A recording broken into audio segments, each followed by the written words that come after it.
Hello good evening everyone. मैं doctor Swati Sharma English सूत्रा में आप सभी का स्वागत करती हूँ। कैसे हैं आप सभी? घबरा रहे होंगे। आज है Tuesday, Wednesday, Thursday, Friday, 3 days to go. और आज है हमारा जो पेपर है।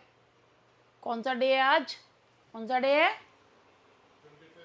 25th है। कल मैंने जो क्वेश्चन पेपर कराया था उसके 80 क्वेश्चंस कराए थे। आज उसके आगे के क्वेश्चंस कराते हुए अब उसके बाद आपको ये क्वेश्चन पेपर जो है हमारे टेलीग्राम चैनल पे मिल जाएगा। सारे क्वेश्चन पेपर्स हमारे टेलीग्राम चैनल पर डले हुए हैं। सारे डले हुए हैं ना जी? सारे क्वेश्चन पेपर्स हमारे टेलीग्राम चैनल पर डले हुए हैं, जिसका नाम है, इसका नाम डिस्क्रिप्शन बॉक्स में दिया हुआ है। प्लीज़ आप लोग देख लें। मुझे अपने टेलीग्राम चैनल का नाम याद नहीं रहता है एक्चुअली। ठीक है जी, चलो अब क्या करना है? कुछ बेचने का तो कोई अभी फ़ायदा है नहीं, तो चलो सीधा सीधा टीचर वाली भूमिका में ही आ जाते हैं। और ये डे 25th, डे 26 है अमित। आज डे 26 है।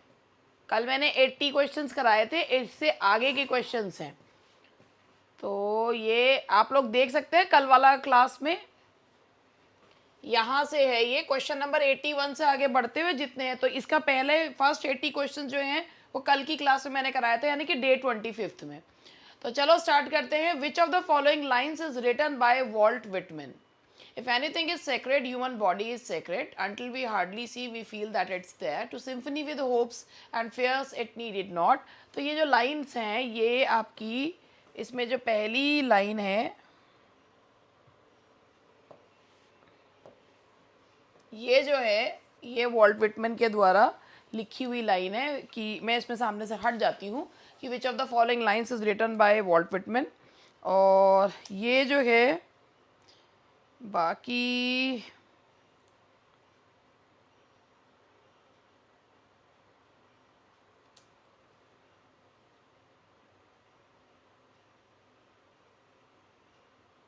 इसका जो नाम है, if anything is sacred human body is sacred, ये फेमस लाइन है। I sing the body electric, I sing the body electric, ये लाइन ली गई है। आई सिंग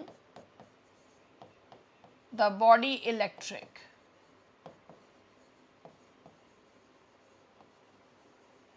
ये उसमें से लाइन ली गई है। I sing the body electric. और ये जो है ये सेमिनल कलेक्शन है लीव्स ऑफ ग्रास का। It's a seminal collection of Leaves of Grass. Which of the following works is written by Hemingway? A Fable, Across the जो है that is Across the Black Water, Fiesta, या none of the above? तो Fable, Across the Black Water, Fiesta, none of the above. तो देखिए इसमें answer का जब बताइए क्या होना चाहिए। तो और इसका सही जवाब है आपका that is fiesta. The answer is fiesta.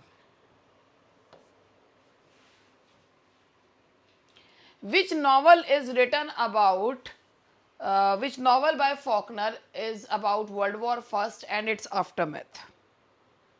पहले क्वेश्चन को देख लीजिए, फिर उसके बाद जो है बताइएगा, क्योंकि क्वेश्चन पढ़ना बहुत ज़रूरी होता है।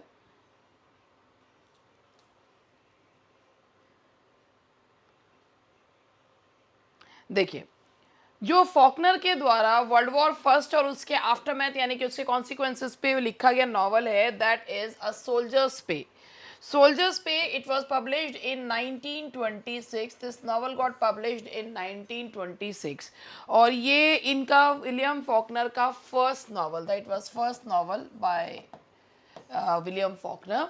और ये जो है it focuses on the return of a physically and mentally scarred aviator to his home in Georgia.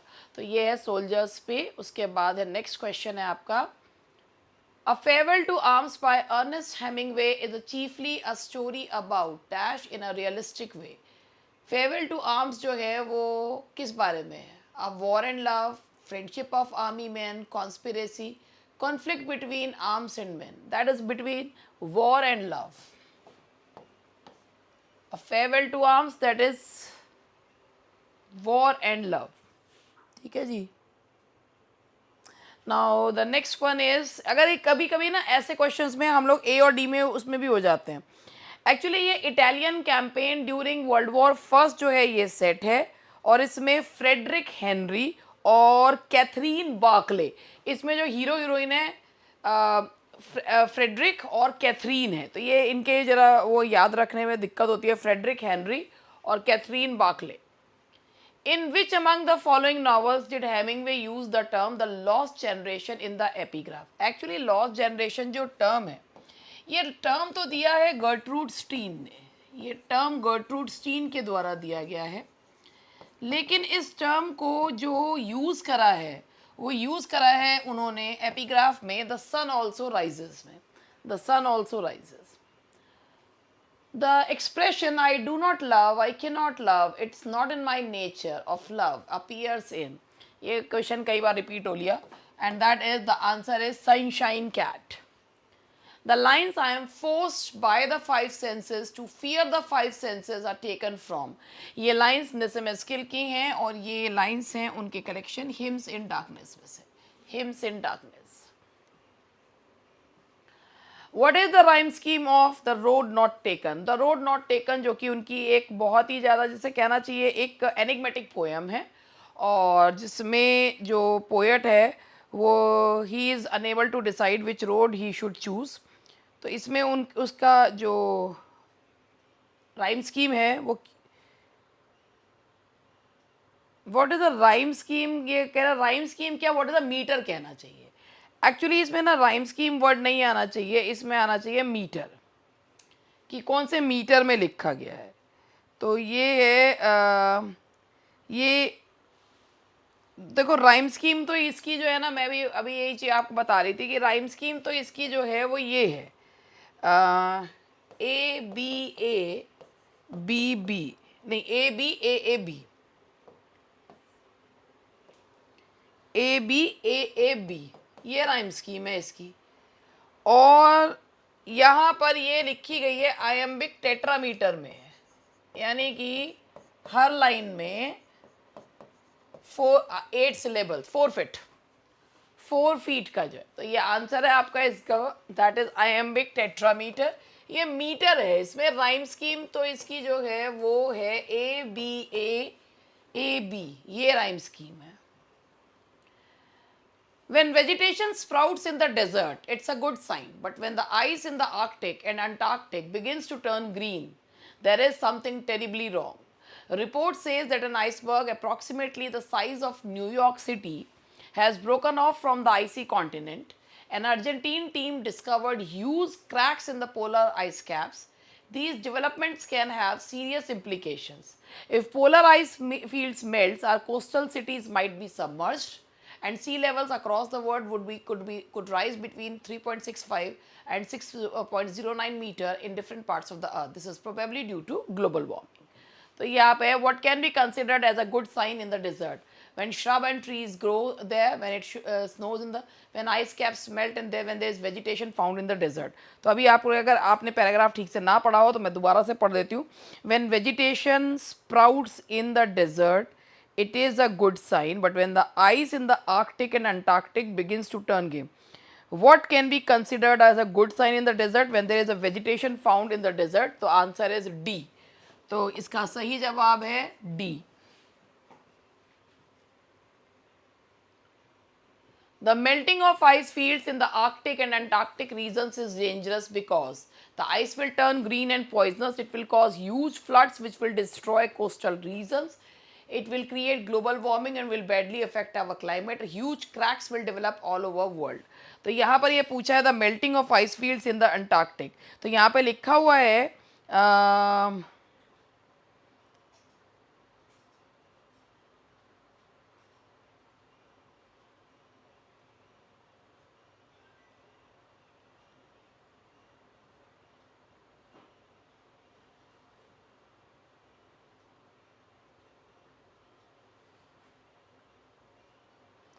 it will cause huge floods which will destroy coastal regions. The answer is B. Polar ice caps develop huge cracks because of the movement of the earth, of the breaking of icebergs. Polar ice caps जो है of the breaking, ये भी यहाँ पर लिखा हुआ है कि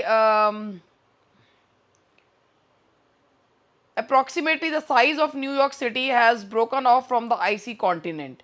तो यहाँ पर यही है कि जो है Argentine discovered huge cracks in the polar ice caps. तो यहाँ पर है of the breaking off icebergs. तो यहाँ पर सही जवाब है of the breaking off iceberg. What do you think the intention of the author is? To describe strange phenomena, to report findings of research team working in the polar region, to make us aware of the dangers of global warming, to compare developments in deserts and इसका सही है to make us aware of the dangers of global warming। तो यहाँ पर सही जवाब इसका वैसे तो बी भी लग रहा है, to report findings of research team working in the, या यहाँ पर ये भी है this is due to global warming का है to make us aware of the dangers of global warming, तो सी भी हो सकता है। In Night of the Scorpion, the narrator's father is mentioned not as someone. Septic हैं, रेशनलिस्ट हैं, हर कर्स और ब्लेसिंग को ट्राई करते हैं, सिर्फ कर्मा को एक्सप्लिसिटली वो एनालाइज नहीं करते। So the answer is D. Robert Graves in Broken Images ends thus: He in a new confusion of his understanding, I in a new understanding of my confusion.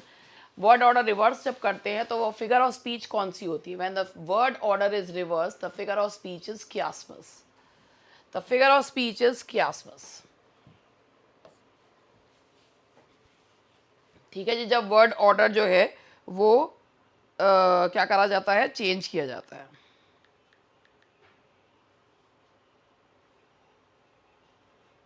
इसमें एक आया है कैचरेसिस जो है वो लिया हुआ है ये है कैटाक्रिसिस। कैटाक्रिसिस जो इसमें ये फिगर ऑफ स्पीच दी गई है, द इंटेंशनल और unintentional misuse of a word, misuse और abuse, a blind mouths to take arms against a sea of trouble, I will speak daggers to her. ये जो ये कैटाक्रिसिस जो है ये इंटेंशनल या अब्यूज है, तो इसका सही आंसर है कियास्मस। T.S. Eliot's The Wasteland was dedicated to, T.S. Eliot का वेस्टलैंड डेडिकेट किया है उन्होंने अपने मेंटोर एजरा पाउंड को।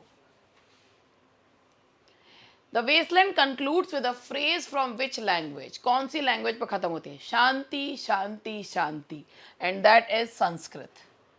पोएम पढ़कर वैसे भी है बॉडी ही जिसे कहना चाहिए बहुत ही कॉम्प्लेक्स एनिग्मेटिक पोएम है। Mulkraj Anand about one of his female characters says, Gauri is my tribute to Indian womanhood. In which novel does Gauri appear? Gauri आती हैं The Old Woman and the Cow. The Old Woman and the Cow. Mulkraj Anand's father was a clerk in. Mulkraj Anand के father clerk थे army में. He was a clerk in army. ऐसे छोटे छोटे questions भी जो है आ जाते हैं army. Dissociation of sensibility was introduced into literary criticism by T.S. Eliot in his essay on.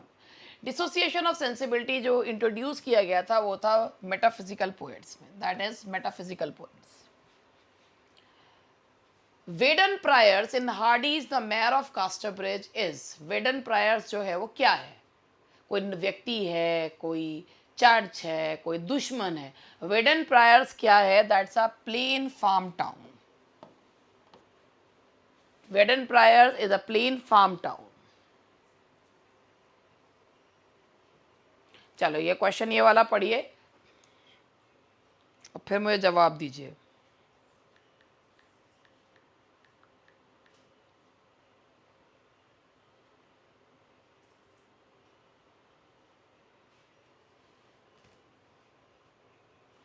The last line of Hardy's novel, The Mayor of Casterbridge is, बहुत ही फेमस लाइन है, and that is, happiness was but an occasional episode in the general drama of pain.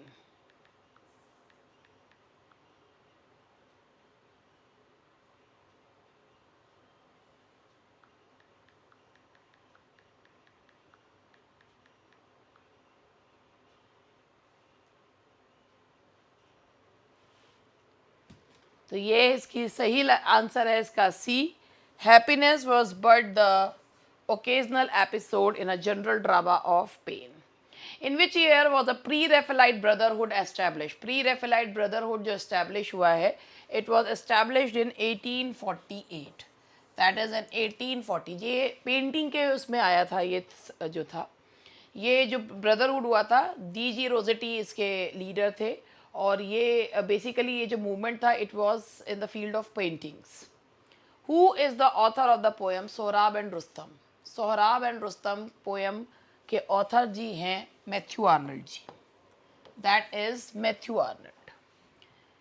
In Memoriam Tennyson mourns the death of.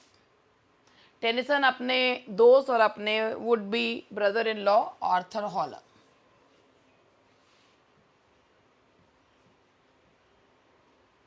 What does Tennyson in these lines achieve? It may be that the gulls will wash us down. It may be that we shall touch the happy isles and see the great Achilles whom we knew. ये जब line Ulysses में वो कहते हैं तो इसमें वो क्या क्या बताना चाहे? Unlike Homer, Tennyson makes his speaker assume that he shall meet Achilles in Troy. Unlike Homer, Tennyson is making the quest of Ulysses for new lands mythical as Elysium. Unlike Homer's hero, Tennyson's hero is left unsatisfied and incomplete. Unlike Homer, Tennyson keeps the followers of Ulysses alive in Ithaca. तो इसका सही जवाब है Unlike Homer, Tennyson is making the quest. तो इसका सही जवाब है बी। ये जो लाइन है ना, ये इट मे बी, वो अपने साथियों को से कह रहा है यूलिसिस कि हो सकता है कि अगर हम अभी समुद्री यात्रा पे जाएं तो जो गल्फ है वो हमें बहा के ले जाए, या ये हो सकता है कि हम जो है परीलोक में चले जाएं और हम ग्रेट एक्लीज से मिल लें। तो ये दोनों ही चीज़ें हो सकती हैं। तो इसीलिए इसका जो इस लाइन का मीनिंग है वो यही है कि होमर के हीरो की तरह नहीं है, टेनिसन का हीरो का अपना एक अलग आइडेंटिटी है। और वो ये कह रहा है कि अगर जो हम निकलेंगे नई समुद्री यात्राओं पर, तो हो सकता है कि हम परिलोक में भी जा पाए। Who succeeded Wordsworth? वर्ड्सवर्थ को सक्सीड किया था टेनिसन ने। That is Tennyson. The touchstone method of literary criticism has been propounded by. Touchstone method दिया गया है मैथ्यू आर्नल्ड का। Touchstone method. Poetry is simply the most delightful and perfect form of utterance that human words can reach. The above definition has been given by. Poetry is simply the most delightful and perfect form of utterance. और ये कहा गया है, that is by Matthew Arnold.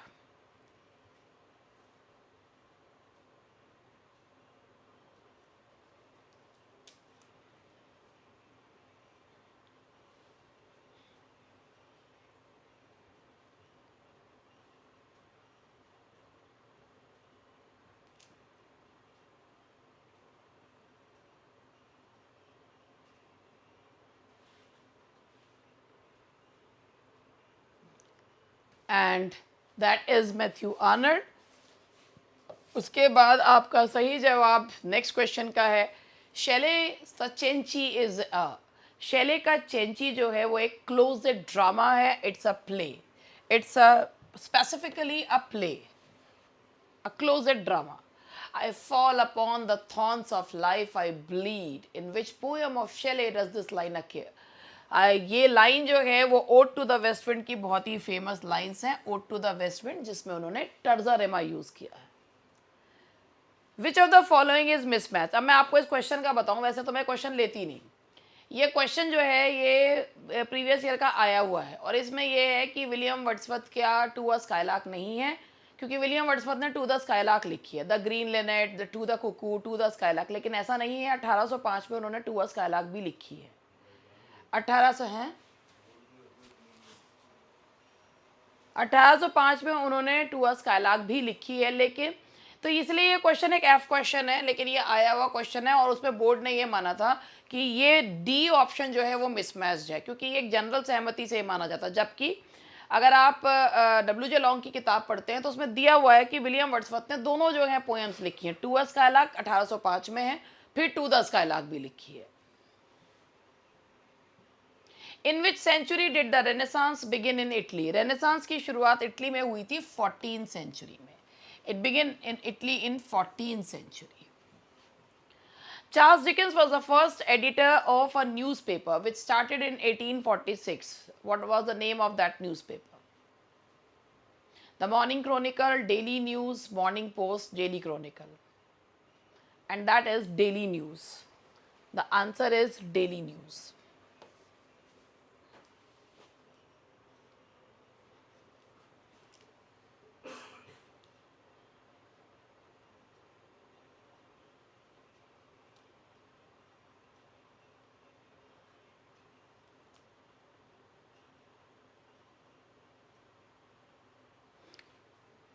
Daily News उन्होंने first editor थे 1846 में, and he resigned after few weeks.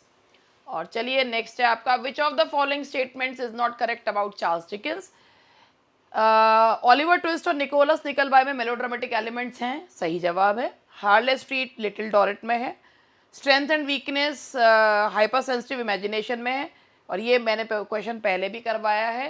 Term NuGet novel उनके novels, उनके न्यूगेट नॉवल जो है वो डिकेंस के नॉवल से नहीं है।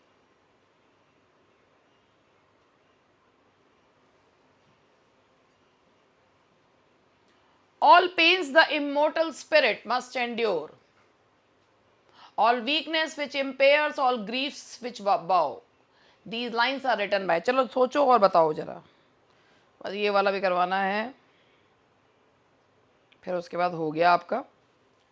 All weakness which impairs, all griefs which bow, these lines are written by Arnold। और ये आर्नल्ड ने ये जो वर्क है ये है शेक्सपियर, जो उनका वर्क है शेक्सपियर में उन्होंने ये लाइन जो है वो यूज़ करी हैं, that is Shakespeare.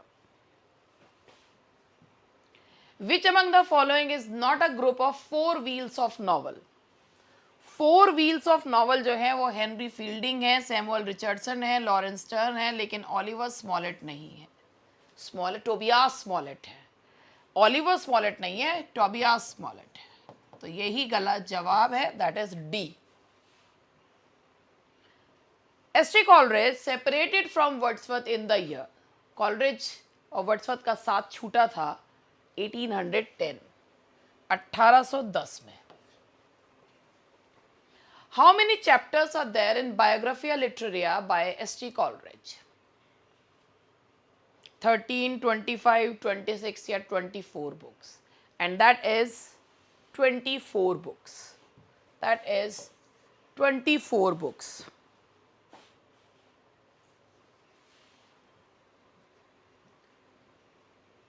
Heard melodies are sweet but those unheard are sweeter, मैं सामने से हट जाती हूँ। दीज लाइन्स आर फ्रॉम, ये लाइन्स ऐसी हैं, ये जो सबको ही पता है।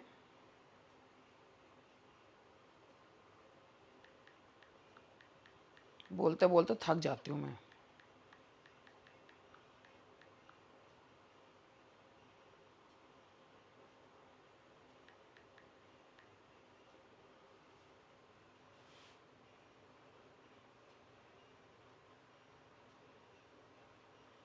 एक जो चीज़ मैं चेक कर रही थी वही 23 और 24 का चेक कर रही थी, इसमें 23 दिया हुआ नहीं। एक्चुअली कुछ सोर्सेज में इसका 23 चैप्टर्स दिया जाता है, लेकिन 24 भी माना जाता है। अब 23 इसमें है नहीं, अगर 23 24 एक साथ हो तो क्या माने क्या। एक्चुअली इसमें थोड़ा सा डाउट है, यही चीज़ मैं चेक कर रही थी कि बायोग्राफिया लिटरेरिया में 23 चैप्टर्स है इन टोटल, 2 वॉल्यूम्स में,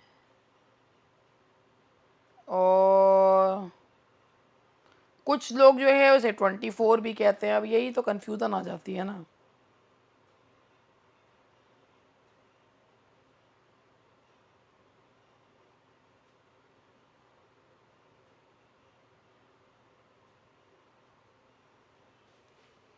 तो इसको 24 ही मान लेते हैं इसमें। तो यहाँ पर heard melodies are sweet but those unheard are sweeter, that is Ode on a Grecian Urn. Who said about Keats the sire of an immortal strain? सोचिए किसने कहा होगा, एंड दैट इज शेले। ये कहा है उन्होंने, सेज जो कहा है उन्हें एडोनिस में, ये जो शब्द यूज करे हैं ये एडोनिस में यूज करे गए हैं। Who wrote Confessions of an English Opium Eater? Confessions of an English Opium Eater लिखा है टॉमस डी क्विंसी के द्वारा। There was a roaring in wind all night, the rain came heavily and fell in floods. These lines appear in, ये लाइन्स हैं Resolution and Independence, या जिसे आप कह सकते हैं the Leech Gatherer. Who has propounded the theory of iceberg? ये शायद मैं कई बार बता भी चुकी हूँ। थ्योरी ऑफ आइसबर्ग का मतलब ये होता है कि जो रीडर है उसको थोड़ा बताओ और बहुत सारा वो खुद जाने, और ये थ्योरी दी गई है हेमिंगवे की थ्योरी है, दैट इज़ जो थ्योरी ऑफ आइसबर्ग इज जो है प्रपाउंड करी थी हेमिंगवे की थ्योरी है, थ्योरी ऑफ कोड हीरो भी उन्हीं के द्वारा दिया गया है और ये थ्योरी भी उन्हीं के द्वारा है।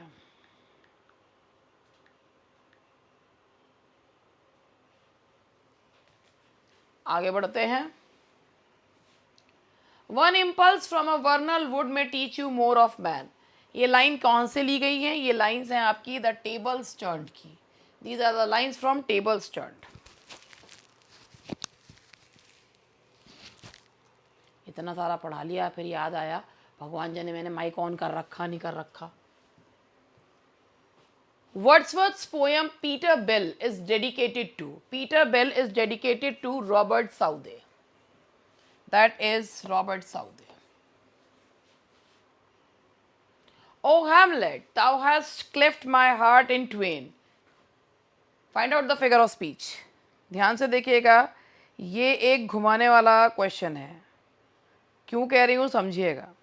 अगर आप यहाँ पर इसमें ये मार्क ऑफ एक्सक्लेमेशन देखते ही और आपको लग रहा है कि यहाँ हैमलेट को संबोधित ही तो किया जा रहा है, नहीं। एक्चुअली जब हम जिससे बात कर रहे होते हैं उसे संबोधित करते हैं तो वो एपोस्ट्रफी नहीं होता है। एपोस्ट्रफी तब होता है कि जब किसी इनएनिमेट जो नॉन लिविंग थिंग को या नेचर के ऑब्जेक्ट्स को या जो व्यक्ति प्रेजेंट नहीं है उसको एड्रेस करते हैं तो एपोस्ट्रफी होता है।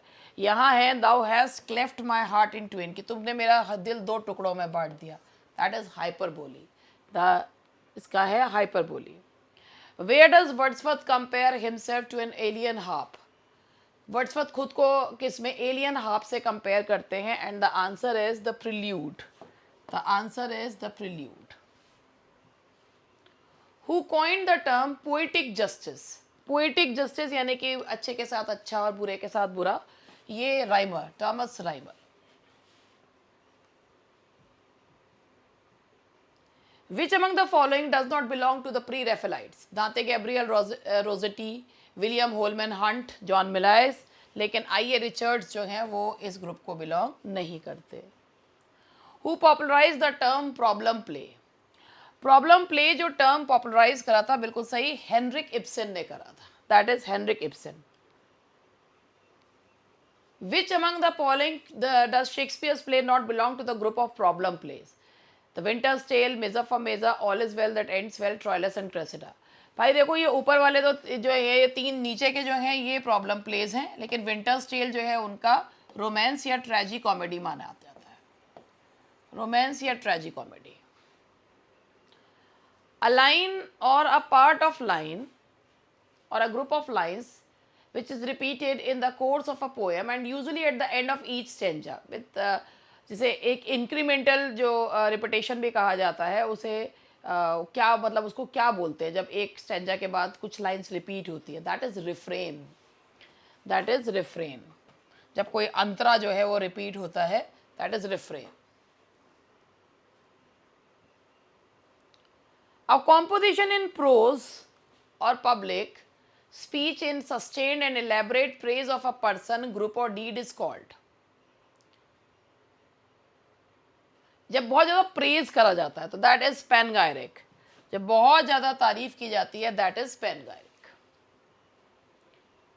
Keats Isabel is written in free words, blank words, Spenserian stanza या ottava rima?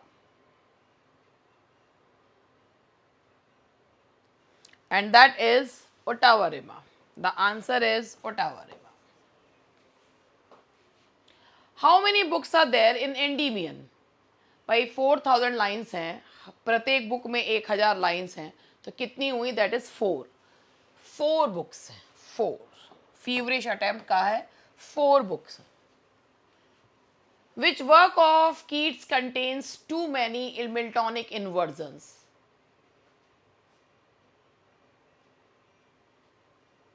And that is Hyperion, अधूरा छोड़ दिया था। Hyperion a fragment. Which Keats poem was much admired by pre-Raphaelite poets? सोचिए।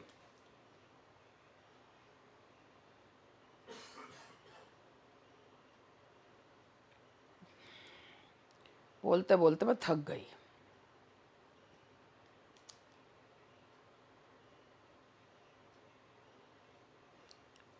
देखिए कौन सी कीट्स की पोएम को प्री रेफेलाइट पोएट्स ने बहुत ज़्यादा एडमायर करा है? उसका आंसर है la belle dame sans merci. Pre Raphaelite Dante Gabriel Rossetti, John Everett Millais, ये जो हैं ये they were very much drawn towards medievalism, और ये पोएम मेडिवल एज पे ही एक मेडिवल शिवेलरी पर आधारित है। तो that is La belle dame sans mercy. Who said about Keats? He was one of the inheritors of unfulfilled renown. Keats के बारे में ये कहा है किसने? These are the words by Shelley. Once a witch, always a witch. What I say? Who speaks this speech in the novel? The Sound and Fury. Jason, Benzie, Quentin या Cadence. ये लाइन्स हैं जैसन के द्वारा बोली जाती है। तो हेरा ही रहे, मुझसे इससे ज़्यादा बोला नहीं जा रहा। एक्चुअली मेरा फास्ट है, तो मेरे से ना मैंने सोचा तो था कि इसके आगे क्वेश्चन भी कर दूंगी, मगर वो नेक्स्ट पेपर में मैं ले लूँगी। इससे ज़्यादा मेरे से हो नहीं रहा एक्चुअली। मुझे 25 क्वेश्चन एक्चुअली अभी बच गए हैं, लेकिन हो नहीं रहे, थक गई मैं। तो दैट्स ऑल फॉर टुडे। जिन्होंने पूरा पेपर ये था, तो ये मेरे ख्याल से 25 क्वेश्चन और हैं, तो 25 है जन 24 क्वेश्चन है, 24 क्वेश्चन और हैं, तो 164 और है मतलब। तो और इसको उसको जोड़ देंगे उसमें, पर इससे ज़्यादा मुझसे हो नहीं रहा। That's all for today. Bye bye, मिलते हैं कल।